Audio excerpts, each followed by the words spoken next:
कुछ दिन पहले प्रांजल कामरा की एक वीडियो मेरे होम फीड्स में आ गई जिसका नाम था investment according to your age. अब मेरे मन में एक सवाल आया कि अगर हम अपनी एज के अकॉर्डिंग इन्वेस्टमेंट कर सकते हैं तो हमारी एज के अकॉर्डिंग मनी जनरेशन की टेक्निक्स भी होंगी, लेकिन वो क्या है जो अल्टीमेटली हमें मदद करेंगी इन्वेस्ट करने के लिए। The person you are trying to call is currently busy.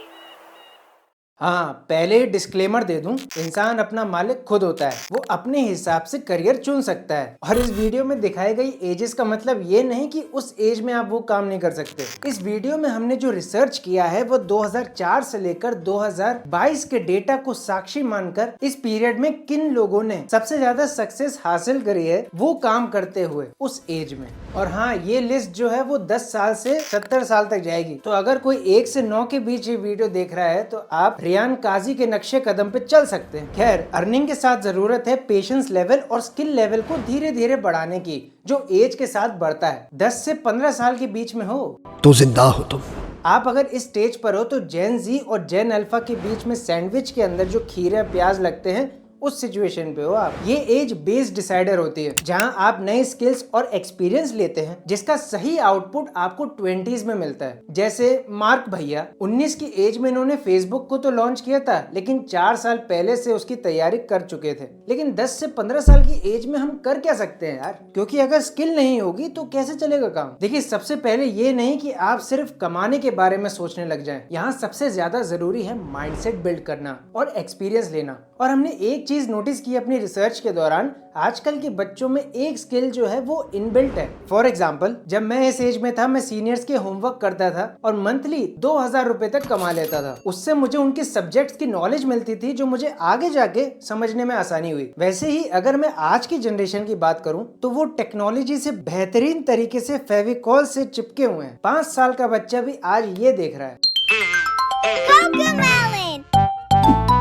और यकीन मानो अब ये एक बिजनेस भी है। द हिंदू.com की रिपोर्ट के अनुसार इंडिया में सिर्फ 50% लोग इंटरनेट यूज कर रहे हैं इस समय। और यकीन मानो ये लास्ट जनरेशन है जिसमें आपके पेरेंट्स भी हैं जिनको टेक्नोलॉजी से दूर दूर तक कोई वास्ता नहीं है। ये मेरे व्हाट्सएप और यूट्यूब दूसरे होम स्क्रीन पे कैसे चले गए? और हम तो बड़े हो गए हैं और वहाँ 10 से 15 साल के बच्चे फायदा उठाने लगे। ब्राजील इसका बहुत बड़ा एग्जाम्पल निकल के आता है कि वहाँ बच्चे 60 ब्राजीलियन रियाल्स ले रहे हैं अपनी प्रीवियस जनरेशन को टेक्नोलॉजी से जोड़ने के लिए। ब्राजील का स्मार्टफोन पेनिट्रेशन रेट 66.6% है 2022 तक और इंडिया का 46.5% है। अगर आप इस एज में इसको बेस बना के चलेंगे और शुरुआत अपने घरों से या पड़ोस से कर सकते हैं, जिससे आपका स्किल लेवल डेवलप होगा और आगे जाके आप इसे एडवांस भी कर सकते हैं अपना डिजिटल प्लेटफॉर्म बना के और कंसल्टेंसी सर्विसेज खोल के। तृष्णीत अरोरा यंगेस्ट मिलेनियर्स की लिस्ट में शामिल हुए थे इंडिया में साइबर सिक्योरिटी और साइबर कंसल्टेंसी के अंदर। और मित्रों, अगर ध्यान से सोचा जाए तो ये आगे जाके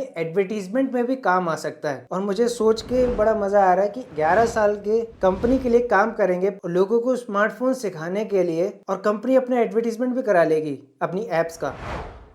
अब 16 से 18 वालों कान आंख नाक खोल के सुनो, आप करंट जनरेशन के उम्मीदवार हो, यानी जेन जी। और मेजॉरिटी जेन जी अभी एक ही तरीके से आगे बढ़ रहा है, social engagement, social media, reels, short, Lord से अपना बिजनेस बनाना, जिसके बारे में मैं बहुत बात कर चुका हूँ कि कैसे बनाया जाता है। लेकिन इस एज में सबसे इम्पोर्टेंट चीज आती है स्किल एग्जीक्यूशन और स्टडीज। भैया इसी साल में तो बोर्ड्स होते हैं। हाँ, वो बात अलग है अगर आप निखिल कामत के नक्शे कदम पर हो, 10th में ही ड्रॉप लेने का सोच रहे हो। वैसे अगर सच में ड्रॉप लेने का सोच रहे हो ना, तो आपके मन में सवाल आते होंगे कि यार ड्रॉप लेने के बाद लोग सक्सेसफुल कैसे हो जाते हैं। ड्रॉप लेने के बाद आखिर कौन सी प्रोसेस होती है जिससे वो यंगेस्ट रिच लिस्ट में शामिल हो जाते हैं। उसके बारे में पूरा वीडियो मैंने आई बटन पे शेयर कर दिया है। लेकिन अगर ड्रॉप नहीं लेना तो क्या करना? आपने जो कुछ भी अभी तक सीखा उसे एग्जीक्यूट करने की बारी होती है इस एज में, जो बहुत से लोग नहीं समझते। अबे इसलिए तो हम गर्मियों की छुट्टियों में कैंप जाते थे कि थोड़ी स्किल सीख लें।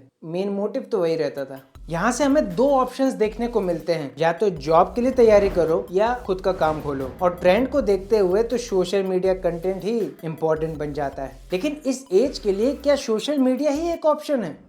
नहीं और क्या हो सकता है। देखो नो डाउट अगर आपने कोई स्किल सीखी है, उस स्किल को कंटेंट में कन्वर्ट करना वो आज की जनरेशन और ट्रेंड के हिसाब से बेस्ट है। और सोशल मीडिया कंटेंट के लिए आपको 2-3 स्किल सीखनी बहुत जरूरी है। वीडियो एडिटिंग हो गई और स्टोरी टेलिंग उसमें से मेन चीज है। लेकिन एक तरीका था जो हाल ही में बहुत तेजी से ग्रो हो रहा है इस एज के लोगों के अंदर, जिसे हम कहते हैं प्री कंटेंटलाइजेशन। किसी ने ये सोचा कि आज कुछ नया सीखने को मिलेगा। लॉक्ड कोर्सेज भी इसको बोल सकते हैं। और अनलॉक करने के लिए चलो स्टेप बाय स्टेप जानते हैं इसे कैसे लोग करते हैं। स्टेप 1, जो भी आपने स्किल सीखी है उसके ऊपर अपना डिटेल्ड कंटेंट बना के एक प्लेलिस्ट या सीरीज में कन्वर्ट कर दीजिए। स्टेप 2, उस सीरीज को या तो किसी इंस्टीट्यूट को बेच सकते हैं या स्किल शेयर पे अपलोड कर सकते हैं, जहां आपको कंपटीशन भी देखने को मिलेगा। तो वहां पर एक और तीसरा ऑप्शन निकल के आता है, कॉस्मोफीड जैसे प्लेटफॉर्म्स। वहां अपना कंटेंट डालो, लोगों को लिंक भेजो और सेल करो। तीसरा स्टेप, लिंक भेजने का सही तरीका जिससे लोग खरीदें, वो है सोशल मीडिया। और अब तो आपके पास फुल शक्तियां हैं रील्स और शॉर्ट्स की। और ये स्टेप से लोग आज इस एज के अंदर प्रॉफिट्स बना के दिखा रहे हैं। एक बड़ा एग्जांपल दूं तो वो इस एज में तो नहीं, लेकिन आप एक एग्जांपल के तौर पे ले सकते हैं एल्ग्रो। उन्होंने अपने कंटेंट से एक पहचान बनाई और फिर अपने बैकग्राउंड्स के टेम्पलेट्स को बेचा 1500-2000 रुपए में एक टेम्पलेट। और ये एक तरीका है जो आज की इस एज के जो लोग हैं वो सबसे ज्यादा करते हैं। लेकिन एक मिनट, जरा बजर बजा दो, क्योंकि ये स्टेज जो है वो करो या मरो वाली है। स्वागत है आपका 19 से 23 की एज में, ऐसा लोग कहते हैं। ये स्टेज है एक्सपैंड करने की, एक्सपीरियंस करने की, एक्सप्लोर करने की। खैर, लेकिन इस एज में आपके पास सही और ज्यादा मनी मेकिंग अपॉर्चुनिटीज निकल के आती हैं, क्योंकि आपकी स्किल एडवांस लेवल तो नहीं बोलूंगा, लेकिन एडवांस में पहुंचने वाली स्किल आपके पास आ चुकी होती है। और ये भी बात सही है, जो आप 16 से 18 के बीच करेंगे वो 90% लोग इस एज ब्रैकेट में भी करेंगे। लेकिन इसके अलावा इस एज में लोग और क्या कर रहे हैं आज वो जानते हैं। इस एज में लगभग 65% लोग समझ जाते हैं कि उनकी फाइनेंसेस कैसी हैं। जिस तरीके से यूट्यूबर्स और इन्फ्लुएंसर्स बढ़ते जा रहे हैं, शक नहीं होना चाहिए। और जो नहीं समझते हैं, अब क्या करें यार। ये वो एज है, अगर आप समझदार हो तो दूसरे भी आपकी बात मानते हैं। और इस एज में इस जनरेशन के लिए बेस्ट काम निकल के आता है स्कूल ओरिएंटेड टीचिंग्स। और मैं मजाक नहीं कर रहा हूँ। अगर आप स्कूल में होंगे तो आपने नोटिस किया होगा एक्सपर्ट्स कुछ दिनों से बहुत ज्यादा आने लगे हैं। कॉलेज में गेस्ट अपीयरेंस बहुत ज्यादा होने लगे हैं। टेड के शोज धीरे धीरे बहुत बढ़ने लगे हैं। और इसे ही कहते हैं स्कूल ओरिएंटेड टीचिंग्स। यंगस्टर्स ने इस बात को समझ लिया, एजुकेशन सिस्टम आपको स्कॉलर हेड तो पहना देगा, पर स्कॉलर के बाद भी आप कॉलर नीचे करके किसी और के लिए काम कर रहे होंगे।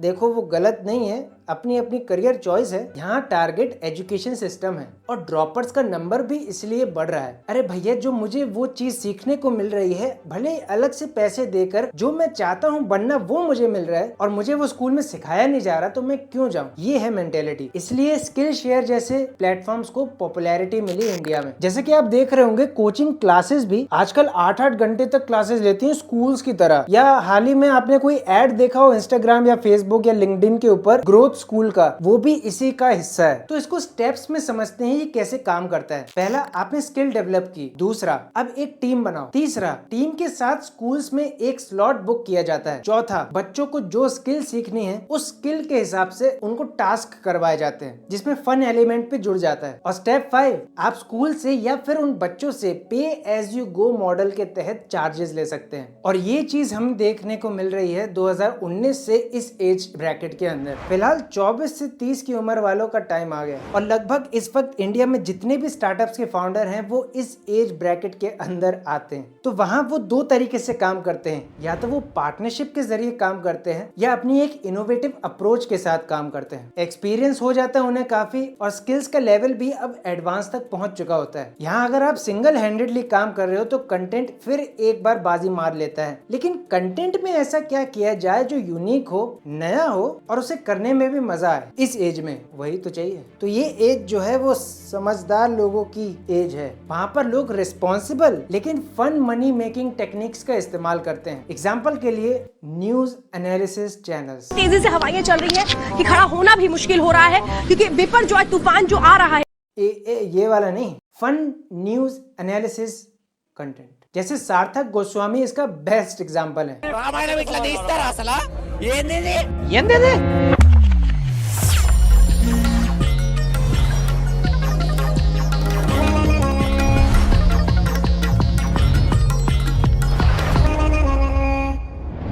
नमस्कार, आदाब and welcome. This is Sarthak and you are watching the Sunday show, वो शो जहां हम करेंगे सारी न्यूज की बात थोड़े एंटरटेनमेंट के साथ। क्योंकि इस एज में आप लगभग चीजों को समझने लगते हैं। यहाँ पर आपको रिस्पॉन्सिबल होके फन कंटेंट बनाना इस एज में बेस्ट साबित होता है, क्योंकि आपका माइंडसेट अब क्लियर हो चुका है। लोगों को आज फनजुकेट कंटेंट चाहिए, जिसके बारे में मैंने और बात की है आई बटन वाली वीडियो पे। हाँ, ऐसा नहीं है आपको इसी एज ब्रैकेट में ये चालू करना चाहिए। आप पहले चालू करेंगे तो फायदे में रहेंगे। जैसे हम कह सकते हैं फ्यूचर प्रूफ भी है ये, अगर आप अच्छे से स्टोरी टेलिंग और रिस्पॉन्सिबल होके फन कंटेंट बना सकते हैं तो।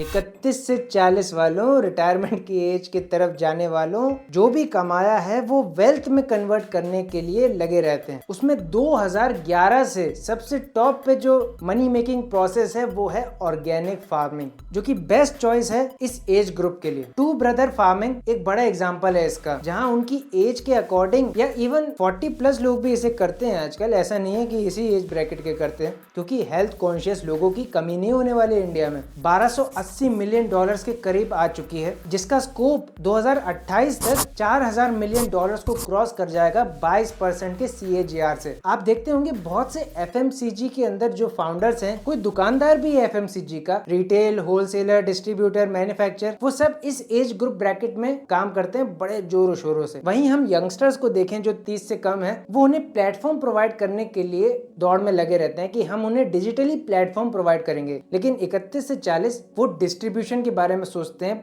All over India.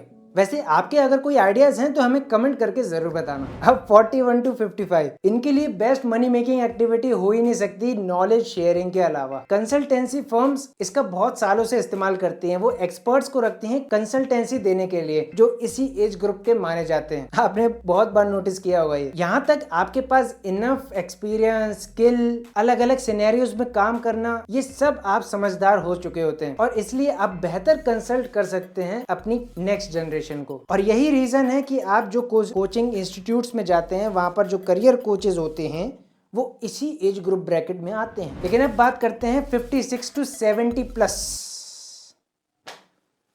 वो आप मुझे बताओगे यार कमेंट करके कि क्या इनके लिए बेस्ट मनी मेकिंग स्ट्रेटेजी होनी चाहिए। एक बात जरूर याद रखना कि जितनी भी एज से मैंने आपको बताई है उसकी SIP जरूर कर लेना, और लेफ्ट वाली वीडियो में देख लेना कैसे 10 बाय 10 का कैफे 4.5 करोड़ रुपए महीने का कमाता है। और राइट वाली वीडियो में कुछ यूनिक यूट्यूब चैनल आइडियाज जिसको लोगों ने बहुत पसंद किया यार, मजा आ गया। खैर मैं मिलता हूँ आपको अगली वीडियो में, तब तक के लिए बी बिजी।